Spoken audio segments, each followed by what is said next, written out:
Okay, Anna. Okay. Question number 1 from Singapore, from J-Lo. The Buddha taught 40 meditation objects of meditation. Does each of these object meditation act like different medicine for varying departments in our mind? Well, basically, it is an object that you can use to focus your mind, to establish mindfulness. So that when you have mindfulness, you can stop your mind from thinking. And when you sit and meditate, then your mind can enter into jhana, into samadhi. So you can use any one of these 40 objects of meditation. You can choose the one you like, the one you find comfortable, the one you feel the one that gives you good result. Question number 2. The breath meditation is more commonly taught in the forest tradition. To use other meditation objects, normally a teacher will observe his students and prescribe a meditation object that best suits students' temperament. So my question is, if breath meditation doesn't work for us, and we do not have the luxury of being in close proximity to an Ajahn, how should we determine the meditation object to use within the 40 objects of meditation? Just do a trial and error. Try this one first. If it doesn't work, try another one. Just keep trying. Until the 40. Yeah, there are 40 of them. It's like when you go to a shop to buy things, you just try this clothes, whether you like it or not. You don't like it, try another one until you find the right one for you. Okay. Question number 3. It is described in the sutta that attainment can be obtained by eradicating self-view, clinging to rites and rituals, skeptical doubts in the Buddha and Dhamma. Will Venerable Ajahn be able to expound each of these 3 conditions, and to what level of eradication and understanding before stream entry can be attained? Well, basically you have to have jhana first. You have to have samadhi first. Because if you don't have samadhi, you don't have the strength to eradicate your defilement. The defilement will be too strong for you without jhana. So you first need to have jhana or samadhi. Once you have samadhi, then you can develop or contemplate so that you can have right view, right understanding of the nature of the body. The body is such that it is impermanent. It is subjected to getting sick, getting old, and die. And the body is not yourself. The body is just a composition of the 32 parts. And it is composed or built from the 4 elements. When the body stops functioning, when the body dies, then the body will disintegrate, because the 4 elements that build up the body will disintegrate. They'll go separate ways.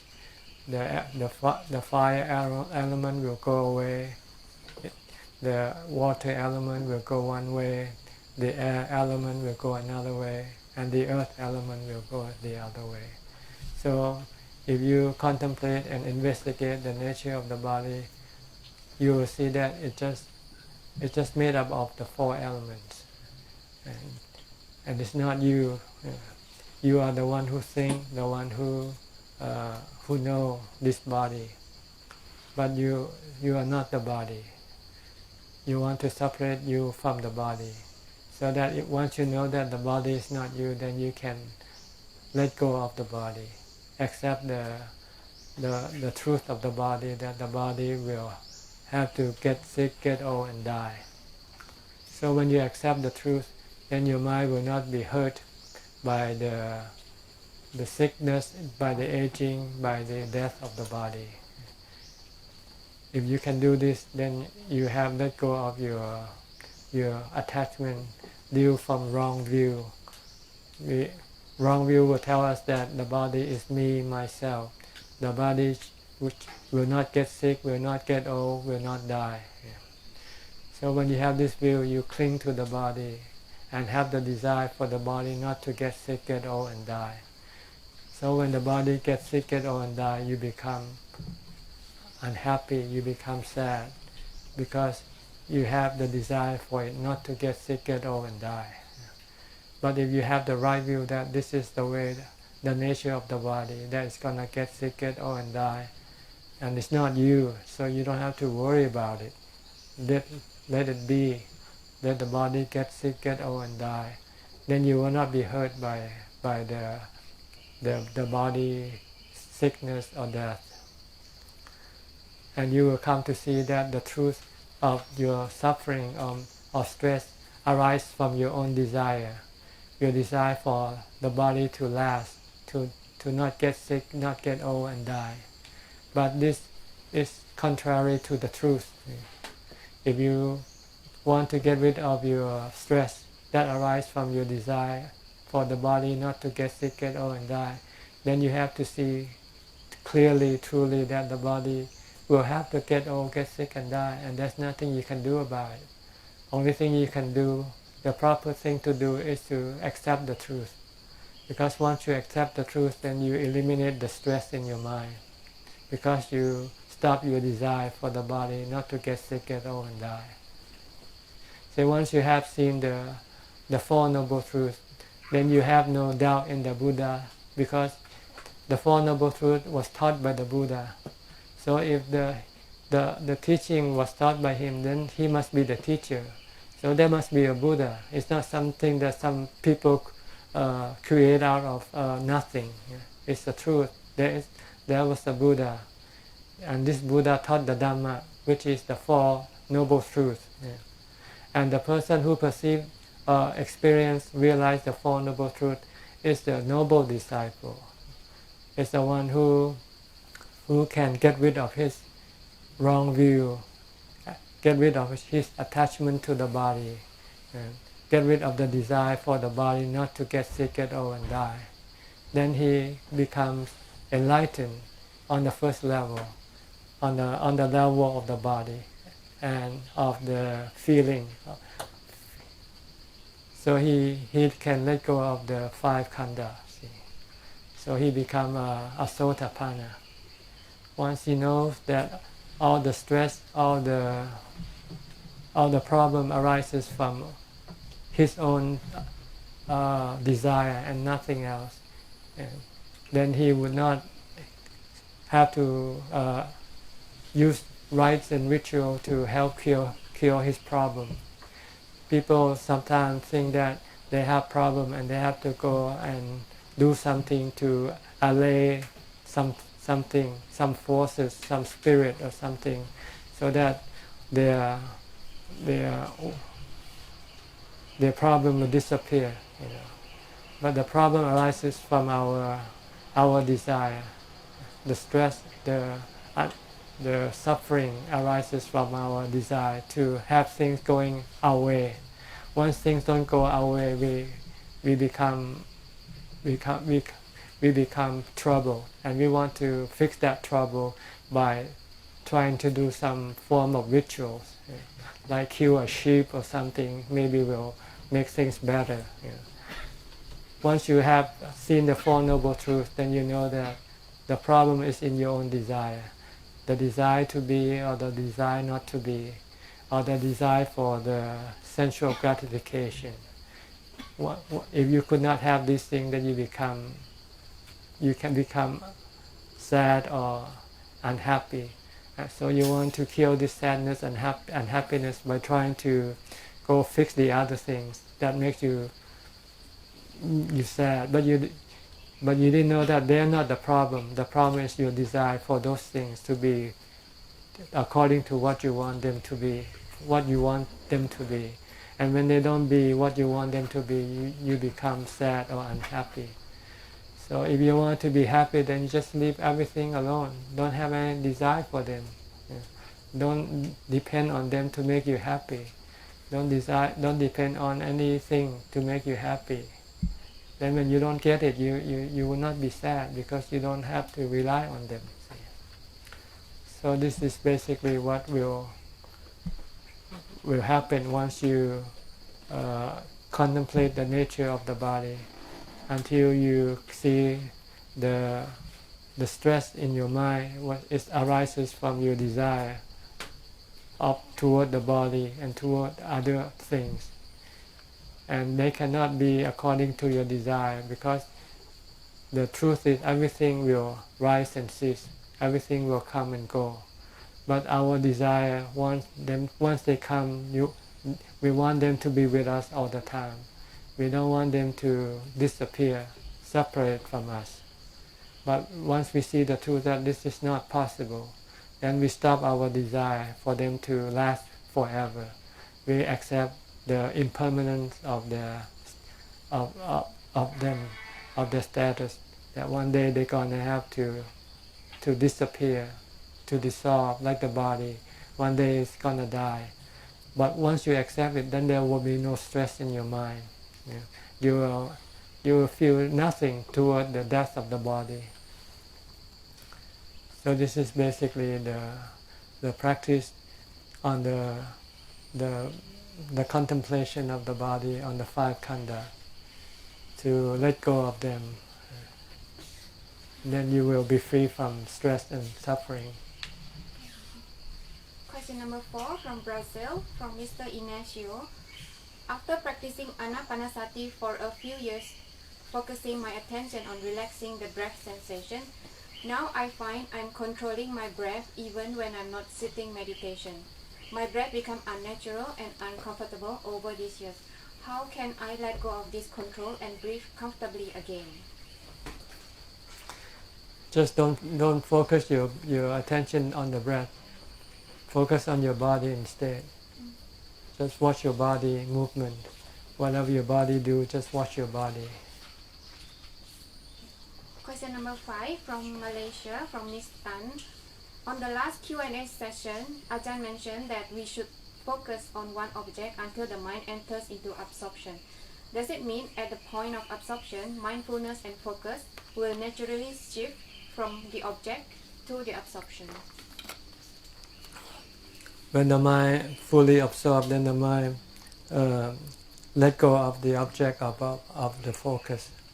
Like if you're watching your breath, and then when the mind becomes totally absorbed, then the breath will disappear from the mind awareness.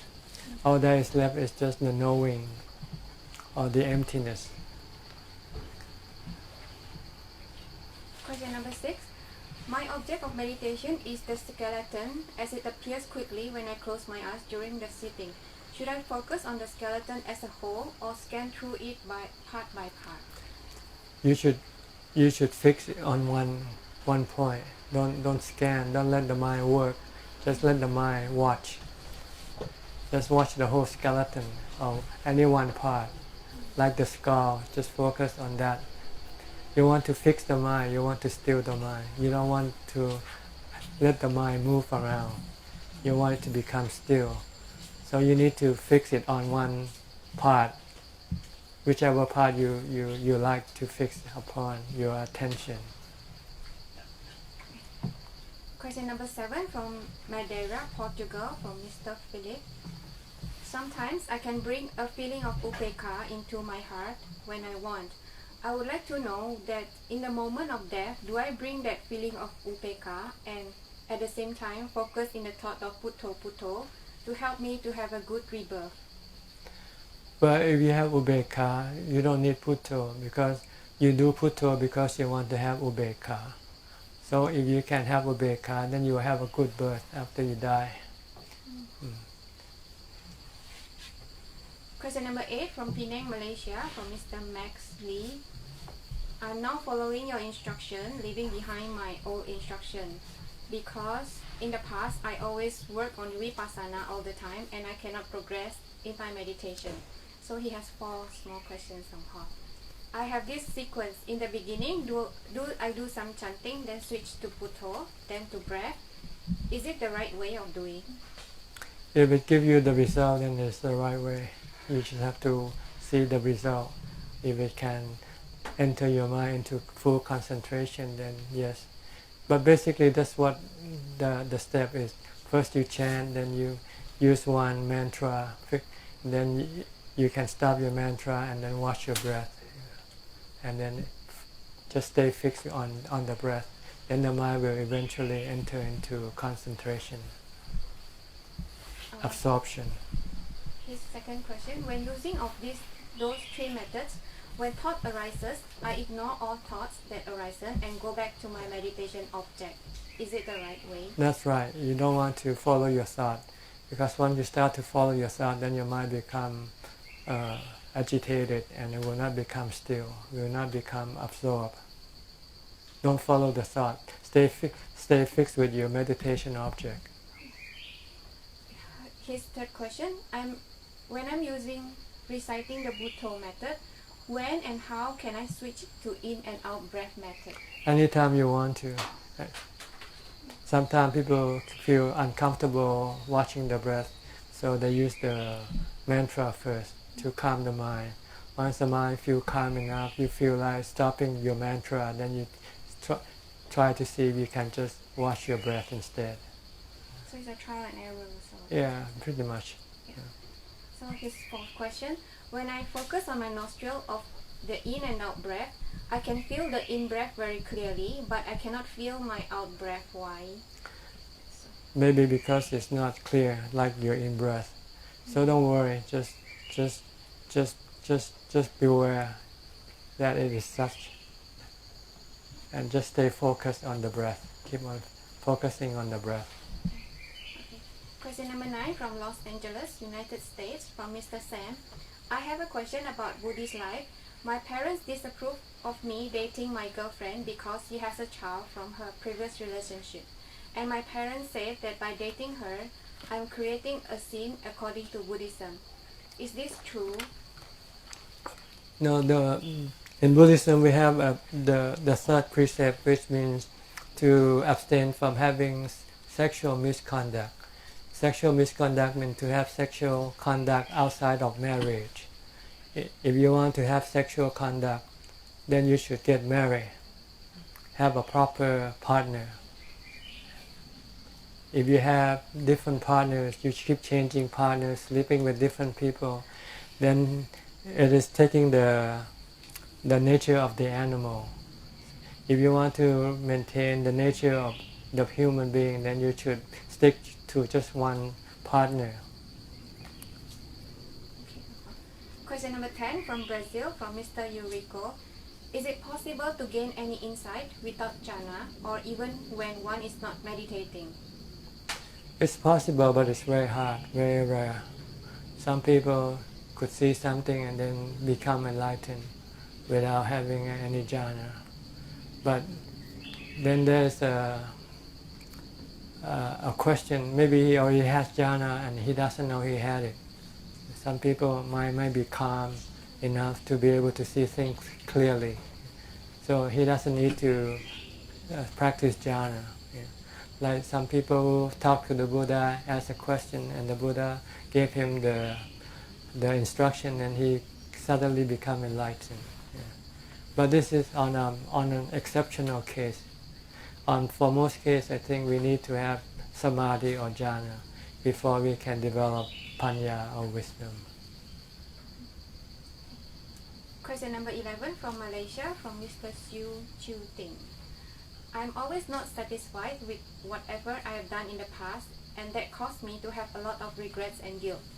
May Ajahn advise me on how to relate this to impermanence, suffering, and not self, so that I can tell the mind that this bad habit is not the right things to do. The Buddha said that everything we do on this earth, they are not satisfactory. They can never bring contentment, fulfillment. The only thing that will bring you fulfillment is meditation practice. So don't feel bad if you do and you find that it's not fulfilling or it's not satisfactory, because everything in this earth, in this world, is like that. Yeah. That's why you keep changing things, keep changing your clothes, changing your wife and husband, changing your cars. You keep changing because whatever you get is never satisfying. The only thing that will make you satisfied is when you calm your mind and let go of your attachment and your desire. So he has this feeling of guilty when he did something that he regrets. You don't follow the Buddha. Follow the Buddha and you won't feel guilty. So there's no regrets if you follow the Buddha. Okay. Question number 12 from France, from Miss Adelaide. For animals that live in the forest, when they cannot survive anymore, they go to a secluded place and quietly wait for death. But for human beings, if it is in the same situation where we cannot survive anymore, can we not ask for support? So we choose to stay in seclusion and meditate as long as we can. Are we allowed to do so? And would this action be considered as suicide? No, there are people in Thailand when they feel that their dying day is near, sometimes they go and live in a temple and use meditation as a way of alleviating the suffering of the mind. This is not suicide. This is just curing the mind or helping the mind to become peaceful and calm and can accept the truth of the body. So question number 13 from Malaysia from Mr. Yeo Kao. In the case of memory loss after brain damage or lost body mobility coordination and speech coordination, will there be mind when there is no brain? Oh yeah, mind and the brain are two separate things. The brain is part of the body, while the mind is another person. If I always give the comparison, the body is like an automobile, and the mind is the driver. Whatever happens to the automobile doesn't affect the driver. It's two separate things, two separate people. Question number 14 from Colombo. When it comes to memory, is it the body and mind or consciousness that stores the memory? Is it the body? Well, the memory is in the Namakanda, Sanya. Sanya is, in Thai, we translate it as memory. It's not in the body. But it can be forgetful. We can forget things also, because Sanya is not permanent either. Sanya arises and ceases. Her second question. Is it by tanha the mind become intermingled with this body? Tanha means desire or craving. They come out from the mind.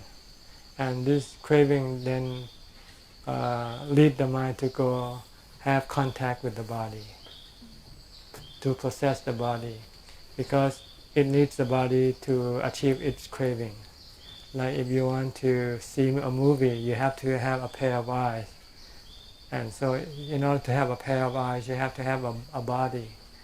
So you go, if you haven't got one, then you go and born, have a body. Once you have a body, then you can use the body as a means to satisfy your craving. Her third question. Is it the same mind or consciousness that travels between bodies? Is it the same Yes, mind? this mind doesn't die with the body. See? When the old body dies, then this mind go and look for a new body. So it's always the same. Keep going. As long as that desire will keep looking for new body, because it's still like an opium addict. It keeps going after opium. When this place has no opium, then they go to another place to find some more opium. The body is like a tool or the means for the mind to acquire the opium. The opium are the sight, sound, smell, taste, and tactile objects, and you need the body to acquire these things. So is the mind changed from one body to another body? No, same mind. Like you change your clothes, same person. Your old habit, your like and dislike are still the same. Your ability to understand things, your wisdom, your samadhi, whatever you have is still there. Still the same. So when I was smart, then I was smart now. Yeah, you will still be smart. If you're stupid, you will still be stupid. This thing don't change with the body. But you can improve or you can decline. From being smart, you can also become stupid. So question number 15. How to deal with envy and jealousy, because sometimes it overwhelms me and consumes my life and I'm unable to get it out of my mind stream. How to deal with envy? Well, don't compete with other people. Compete with yourself. Then there would be no envy and jealousy. See, try to compete with yourself, and what you have to compete with is your kilesa, your defilements, your greed, hate, and delusion. Don't compete with other people, because other people, some people are better than you, are smarter than you, and some people are worse off than you. So if you want people to be like you and they happen to be smarter than you, then you can be envious. If you have to look at other people, then you should think that we all have different karma. We did different karma in the past, so it makes us some people smarter than us, and some people less smart than us. So we just have to accept the truth of the karma, that people are not the same. So we should accept if they are better off, then we should just accept that this is the truth. He gave example like if in the office the boss like favorite one colleague than another colleague, so it's the same that we don't compete.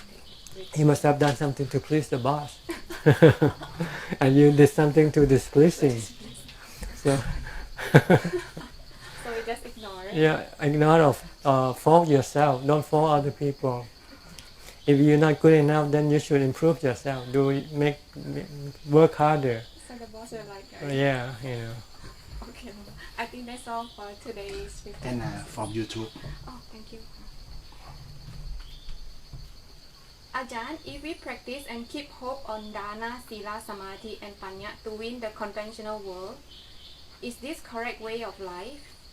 Keep hope. I can understand. Yeah. Read again the first part. If we practice and keep hope only on dana, Keep sila, hope. H-O-P-E. Yeah. Hope. On dana, sila, and samadhi, and panya to win the conventional world, is this correct way of life? So it's just hope on dana. It's not hope. You have to practice. You have to practice sila, dana, sila, samadhi, and panya in order to transcend this world, in order to not rely on this world to make you happy. Because if you can practice dana, sila, samadhi, and panya, you will have another form of happiness, which is far much better than the happiness that you can gain from this world. So you can leave this world alone and doesn't have to rely on this world for your happiness. Okay. That's always. You have anything, Josh? Yeah, I wanted to ask about awareness. Awareness of breath meditation, and sometimes like I get so I'm aware of the breath in and out for a while, and then it sort of opens up into this space. So then sometimes it can it's like this block, it's uncomfortable, and it's like I get like a head, an eye sort of pain, tension. So I wonder, sometimes it's open my eyes, or I wonder what's the problem. Usually, because your mindfulness become less strong, not strong enough to fix your mind with the breath. So your defilement can start to create all forms of diversion. And so what you should do is, if you cannot focus on your breath, try to maybe use a mantra instead. A Bhutto, chant some verses, and so to bring back the mindfulness. Okay, and then go back. When you feel that you can go back to watch your breath, then go back again. Okay, so if there's any kind of tension or uncomfortableness, don't do Yeah. meditation. Yeah. Okay. Try to use a mantra. Yeah.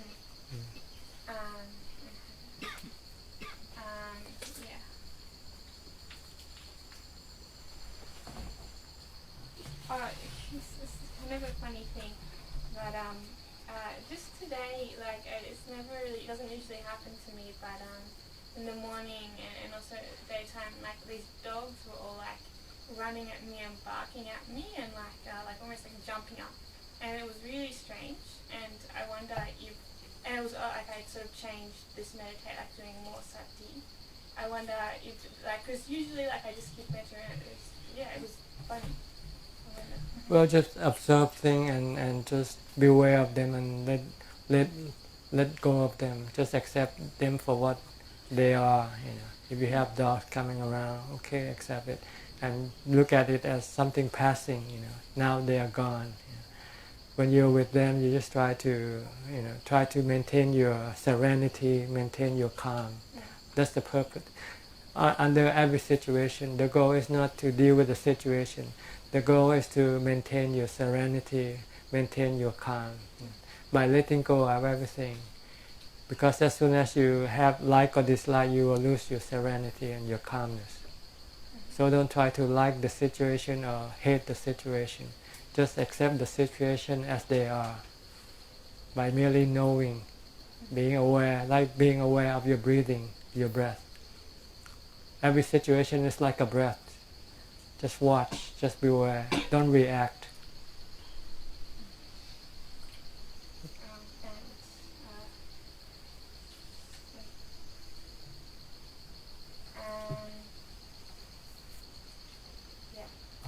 Okay, I think you already answered for now. Okay. Do you have any? Yes,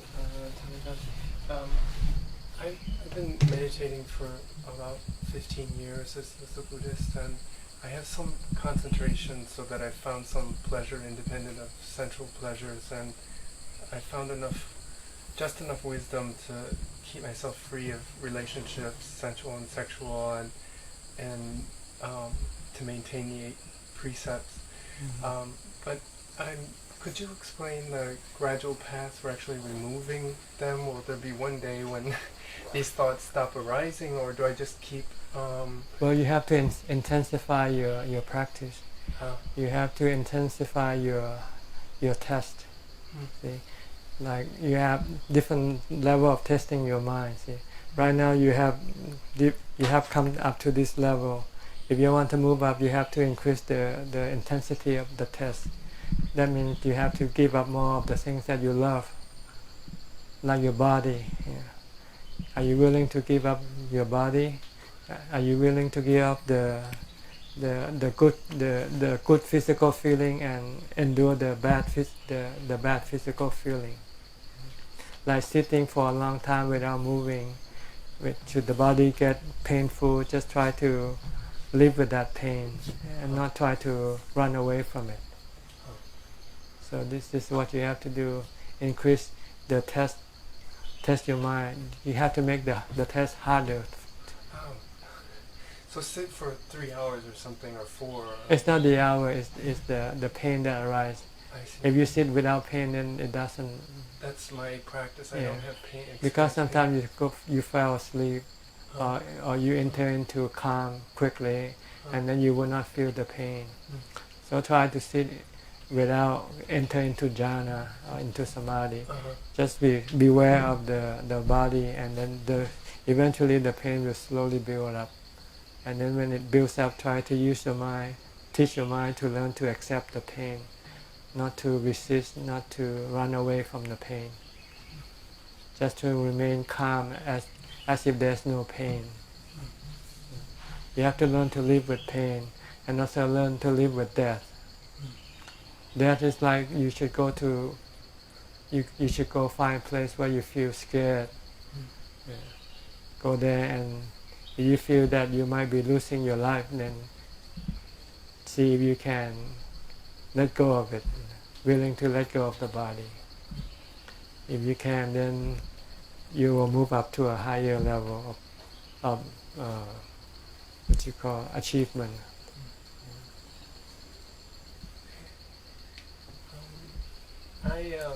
I gave up all my things last year to look into ordaining this year, and I had a few obstacles to ordaining, 2 or 3 of them, and I overcame 2 of them, but the third one I haven't quite overcome yet. Is it? Do you think I can continue to progress if I go back to work and maintain the 8 precepts and continue meditating, or is it something that's necessary. If you go back, then you just go. You're going backward. Going backward. Yeah. It's better to push forward. But if you're not ready yet, then maybe you have to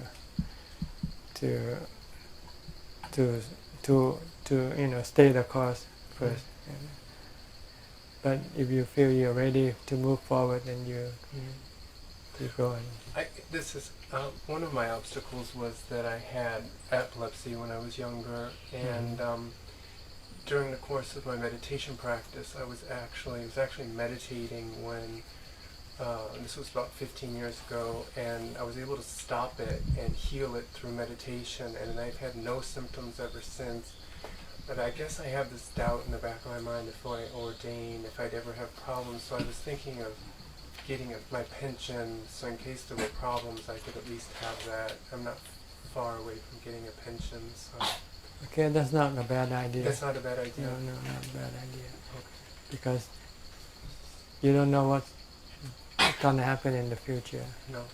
Should you have something to fall back on, then it will be better. Okay. And you just try to practice in your present your status. Keep the 8 precepts and work and practice. But it won't be as intensive, won't be as much as if you can stop working. But then again, for some people, once they ordain, they still cannot force themselves to do the practice anyway. So it will not make much difference. So first you have to know that you can practice more and you want to practice more. Then ordaining is a good option. But if you don't think that you can practice any more than you can practice now, then ordaining doesn't make any difference.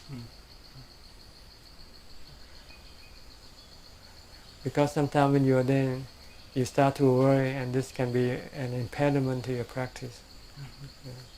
If you ordain, you must be willing to accept the consequence of your ordination. If I should die because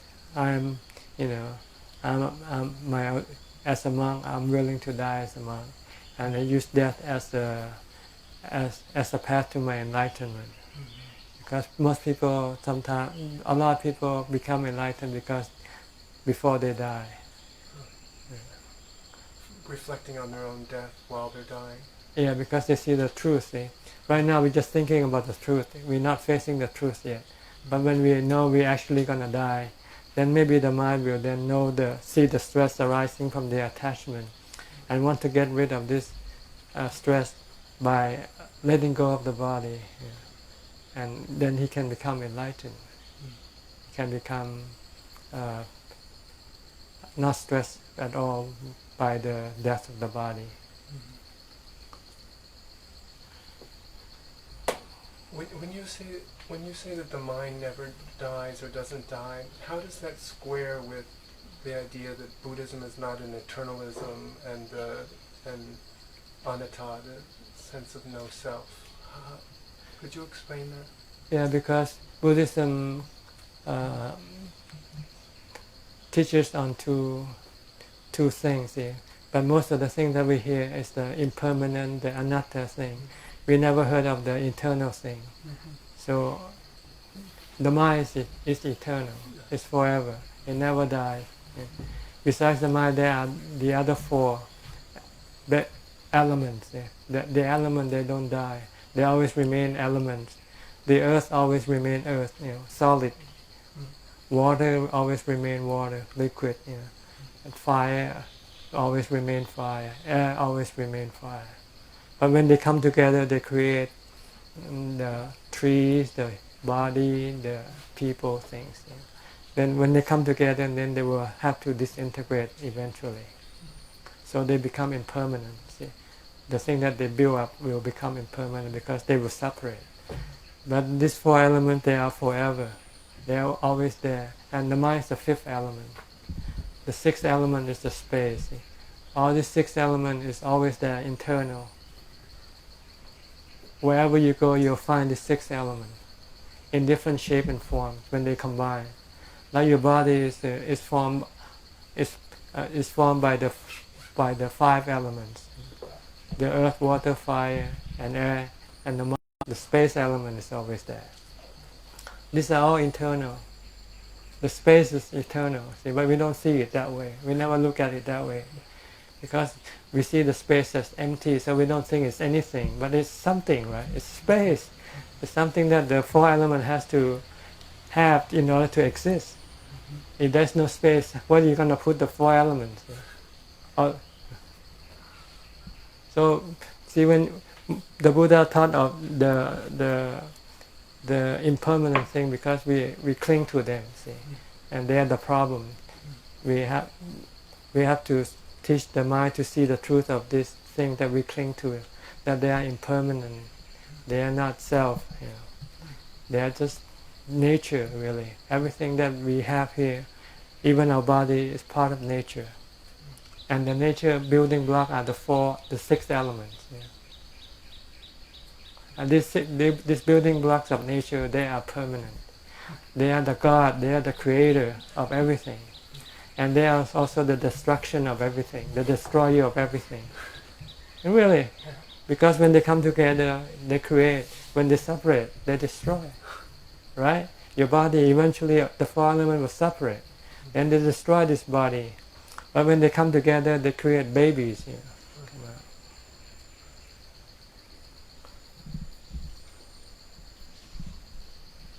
Thank you. All right. I think it's probably the time to quit for today. So I hope you can understand what I say and learn from what I say. But if you have any more questions, please send it to Anna, and then she will bring them to me the next time, usually about once a month. All right? Okay. Good luck. May I hope that you will progress in your practice and become enlightened soon. Goodbye.